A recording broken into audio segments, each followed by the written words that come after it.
औज़ुबिल्लाहिमिनश्शैतानिर्रजीम बिस्मिल्लाहिर्रहमानिर्रहीम। प्यारे बच्चों, अस्सलाम वालेकुम। उम्मीद है बेटा आप खैरियत से होंगे। बेटा आज जो क्लास हम लेके आए हैं जमायत छठी है, मज़मून उर्दू है, मौजू है हमारा हकाया।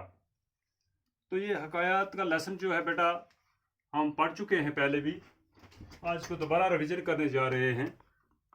तो देखें आप किताब की तरफ पेज 85 पे आ जाएं। नंबर 1 कहते हैं, दो दोस्त जंगल के रास्ते से गुजर रहे थे। सामने से एक रीछ आता दिखाई दिया। एक दोस्त नहायत ही फुर्ती से दरख्त पर चढ़ गया। दूसरे को दरख्त पर चढ़ना नहीं आता था। दूसरे ने पहले को मदद के लिए पुकारा। पहला और ऊपर चढ़ गया। तब दूसरे को एक तरकीब सूझी। वो झट से पेड़ की जड़ के पास लेट गया और सांस रोक ली।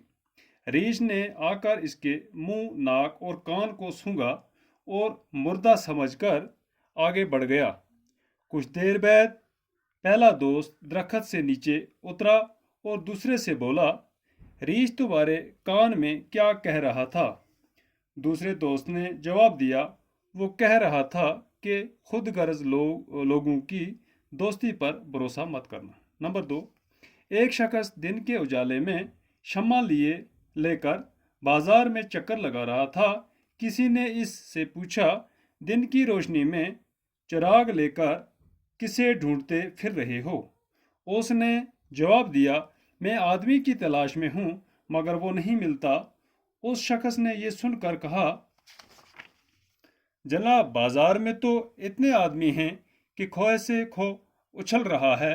इसने कहा, मैं ऐसे आदमी को ढूंढ रहा हूं जो गुस्से और लालच के मौके पर भी अपने आप पर काबू रखे। इस शख्स ने कहा, ऐसा आदमी तो कम मिलता है। इसने कहा, मगर मुझे ऐसे ही आदमी की तलाश है। हकायात रूमी है ये। नंबर 3, मैंने कभी किस्मत की खराबी या आसमान की सख्ती की शिकायत नहीं की। एक बार ऐसा हुआ कि मैं नंगे पाँव था और जूता भी ना खरीद सकता था। इसी गम में मैं कोफे की मस्जिद में दाखिल हुआ। वहाँ मैंने एक आदमी को देखा जिसके पाँव ही नहीं थे। मैंने खुदा की नेमत का शुक्र अदा किया और अपने पास जूता न होने पर सब्र किया। गुलिस्तान सादी। तो बेटा पीछे चले पेज पर। कहते हैं, दो दोस्त जंगल के रास्ते से गुजर रहे थे तो सामने से एक रीछ आता हुआ दिखाई दिया।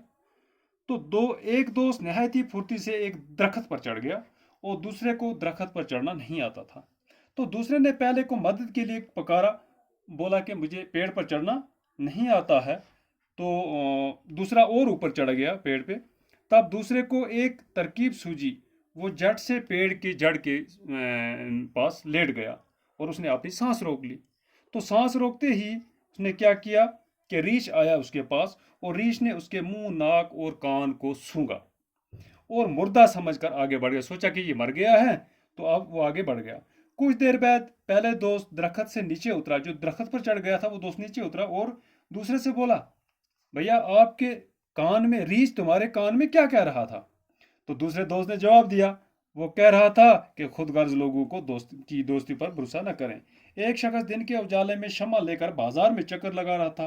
किसी ने पूछा, दिन की रोशनी में चिराग लिए किसे ढूंढते फिर रहे हो? तो जवाब दिया उसने कि मैं आदमी की तलाश में हूं मगर मिलता नहीं। उसने ये सुनकर, जनाब बाजार में तो इतने आदमी हैं, खो से खो उछल रहा है, इतनी सारी भीड़ है, तो इस भीड़ में कौन से आदमी हैं? मैं ऐसे आदमी को ढूंढ रहा हूं जो गुस्से और लालच के मौके पर भी अपने आप पर काबू करे, यानी कि ऐसा आदमी चाहिए मुझे। इस शख्स ने कहा, ऐसा आदमी तो कम मिलता है। उसने कहा, मगर मुझे ऐसे आदमी की ही तलाश है। काते रूमी। नंबर 3 है, मैं कभी किस्मत की खराबी या आसमान की सख्ती की शिकायत की। एक बार ऐसा हुआ कि मैं नंगे पाँव, कहते हैं कि नंगे पाँव था और मुझे जूता भी खरीद ना सकता था। इस गांव में कोफे की मस्जिद में जब दाखिल हुआ तो वहां देखा एक आदमी कि जिसके पाँव ही नहीं हैं। तो फिर खुदा की नेमत का शुक्रिया अदा किया कि मुझे तो जूते ही नहीं है, लेकिन उस शख्स को पाँव ही नहीं है। अपने पास जूता ना होने पर सब्र किया। तो बेटा ये जो लेसन है हमारा यहाँ तक हुआ कंप्लीट। अब इसके कुछ लफ्ज़ माने हैं, जैसे फुर्ती है, चालाकी तेज़ी को कहते हैं, तरकीब हो गया सूझना, तदबीर सूझना, اجالا ہو گیا، روشنی کھو سے کھو اچھلنا ہو گیا، نہایت ہی بھیڑ بھاڑ ہونا، ہجوم ہونا۔ نعمت کہتے ہیں مال و دولت کو، ثروت، یعنی کہ بیٹا اس کو آپ نے پھر دوبارہ ریویژن ہم نے کیا ہے، اس کے سوالات بھی ہو جائیں گے انشاءاللہ، کل سے اس کو کنٹینیو کریں گے، اور تو باقی خدا حافظ۔